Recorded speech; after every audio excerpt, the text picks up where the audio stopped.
Hello everyone, good evening. আশা করি তোমরা সবাই খুব ভালো আছো, আর আমিও খুব ভালো আছি। তো দেখো, আজকে চলে এসেছি কিন্তু একটা মাটনের রেসিপি নিয়ে।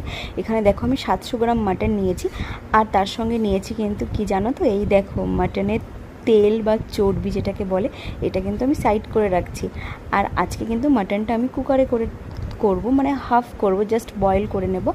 তো দেখো কিভাবে কি করছি না করছি। আর তার আগে দেখিয়ে দিই যে কী আমি ইনগ্রিডিয়েন্টস ইউজ করছি। এখানে দেখো আমি কিন্তু ঝুড়ি ঝুড়ি করে পেঁয়াজ কেটে নিয়েছি, তার সঙ্গে নিয়েছি টমেটো আর দুটো শুকনো লঙ্কা রেখেছি ফোড়নে দেওয়ার জন্য। আর এখানে দেখো আমি কিন্তু আলুগুলো একটু বেশ বড় বড় সাইজ করে কেটেছি, কারণ আজকে মাটনের একটা ঠিক পাতলা একদম ঝোল টাইপের রান্না করব।